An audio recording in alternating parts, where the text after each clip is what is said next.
দেশে ফিরে বৃদ্ধ মা বাবার মুখ দেখবেন সেটা কখনো ভাবেননি প্রবাসী ব্যবসায়ী সাইদুল হক। কারণ আমিরাতের কড়া আইনে সাজা মওকুফ ছিল অসম্ভব। তবে বিশ্ববরেণ্য ব্যক্তিত্ব ও নোবেলজয়ী প্রধান উপদেষ্টা ডক্টর মোহাম্মদ ইউনূসের সফল কূটনীতিতে যেন নতুন জীবন ফিরে পেয়েছেন তিনি। এখানকার এক বড় পুলিশ কর্মকর্তা আমাদেরকে বলতেছে আরবিতে যে তোরা তো ডক্টর মোহাম্মদ ইউনূসকে চিনোস না, তোদের দেশে তো এমন একজন রতন আছে তোরাই চিনোস না, যে নাকি চাইলে অনেক কিছু করতে পারে। তখন আমাদের একটা সবাই আমরা নামাজ পড়তেছিলাম যে না ইনশাল্লাহ কিছু একটা হইতে পারে, আমাদের সাজাটা হয়তো মওকুফ করতে পারে।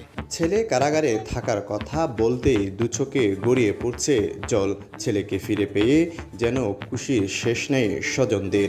শুধু দোয়া করতাম আমার ছেলের জন্য, আমার ছেলে আমার বুকে আসতে পারবে কিনা সেই জন্য দোয়া করতাম আমি। আলহামদুলিল্লাহ এখন পেয়েছি আমাদের ছেলে আমাদের বুকে।